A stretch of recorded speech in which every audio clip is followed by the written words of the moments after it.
Today on News 1, the new WT football stadium moves forward, the Hastings Electronic Learning Center finishes their renovations, and the WT equestrian team overcomes adversity. News 1 starts right now.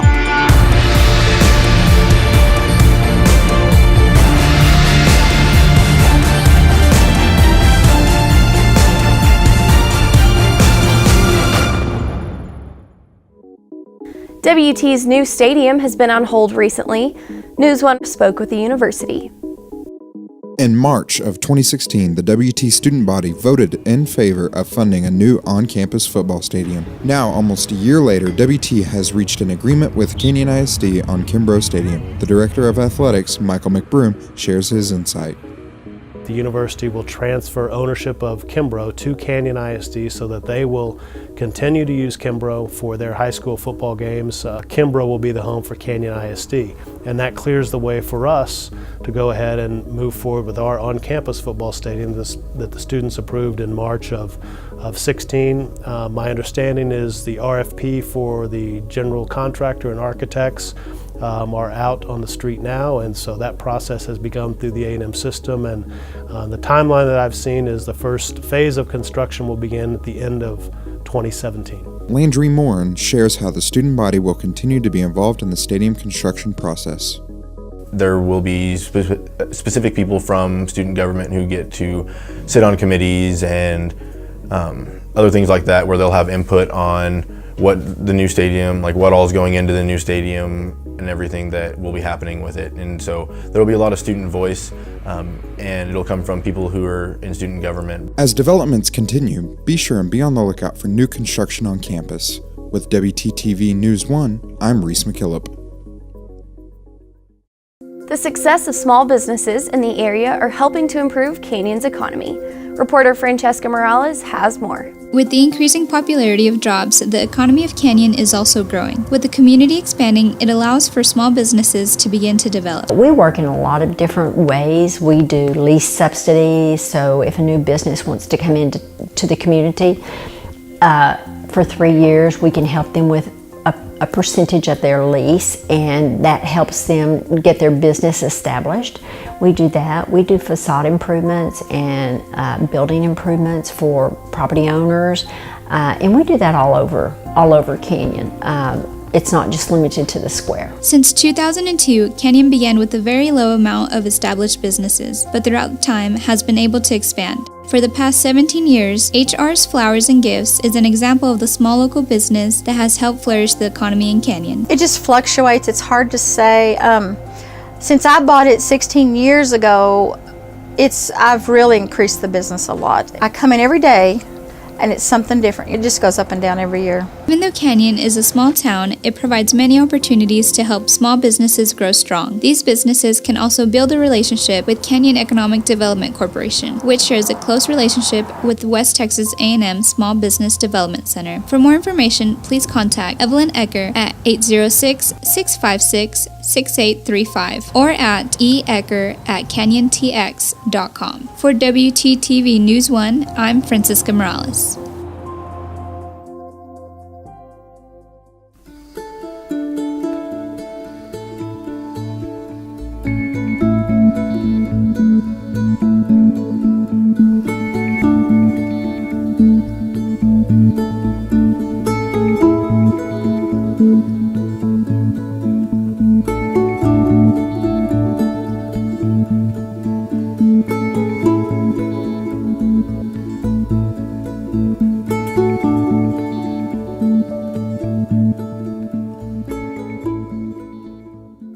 The Hastings Electronic Learning Center gets renovated once again. News 1 reporter Preston Thomas has the story.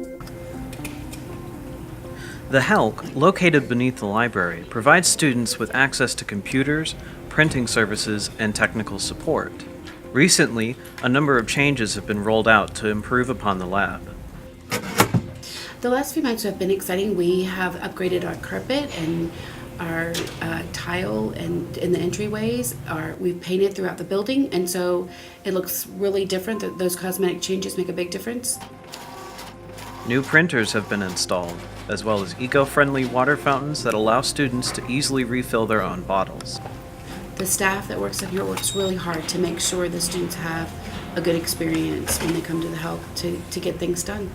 And all of these improvements are just geared to helping the students have a great experience when they come to the Helk to do homework or work on projects, any kind of schoolwork. The IT department continues to seek new ways to improve the Helk and adapt it to the needs of WT students.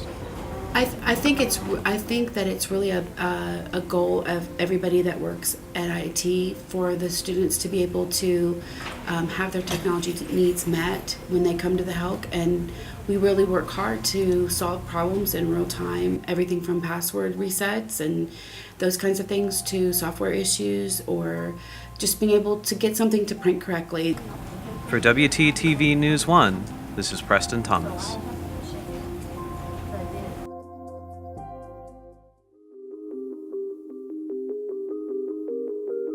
Hundreds of people are rescued from floodwaters in San Jose, California this past week. Rescuers were chest deep in water, steering boats full of people, babies, and pets due to the overflowing creek.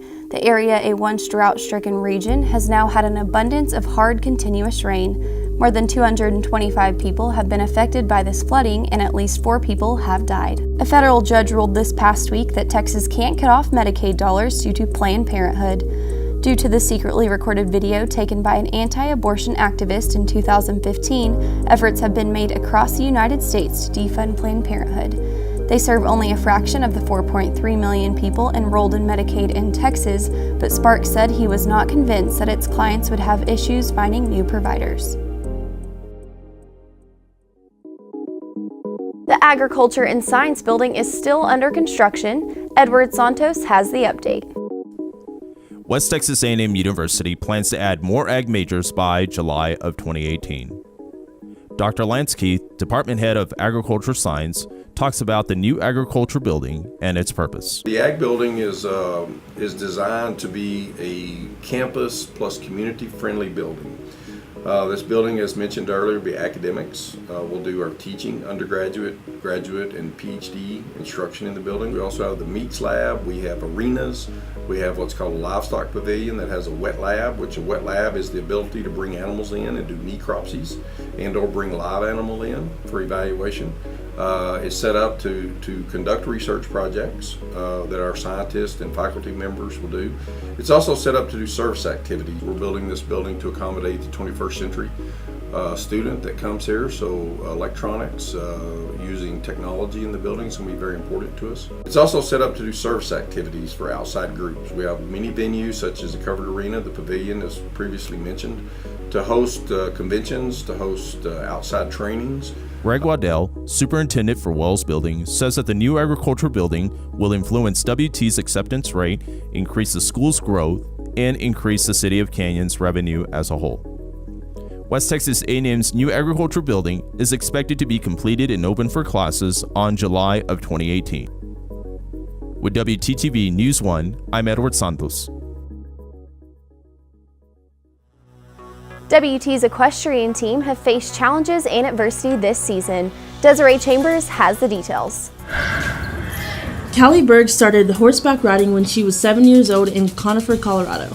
So I started riding horses when I moved to Colorado, and it was just, my mom rode when she was younger, so it was kind of just what we did when we moved there. At the WTMU Horse Center during practice, Berg injured her knee, possibly taking her out of the following competition. I'm coming back from an injury a couple weeks ago where I got injured in practice where my knee pretty much got crushed against the rail, and I'm only just now getting back to practicing.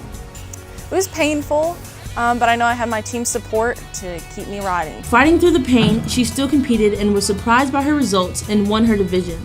I was surprised because in this sport it always feels a lot worse than it looks.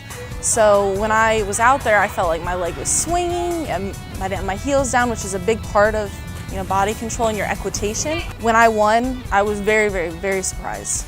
Even though Berg encountered challenges this season, she still qualified for regionals. My individual, I got high point at OU, so I got the highest amount of points. I won both my classes. So I qualified for regionals, which I got enough points to go into the next division. Having her teammates support her through this difficult journey has made her progression easier. It's a group of girls that will support you, and they're all going through the exact same issues with time management. So we're all just here for each other, and just having that support, it's just, I love it. Reporting for WTTV News 1, I'm Desiree Chambers.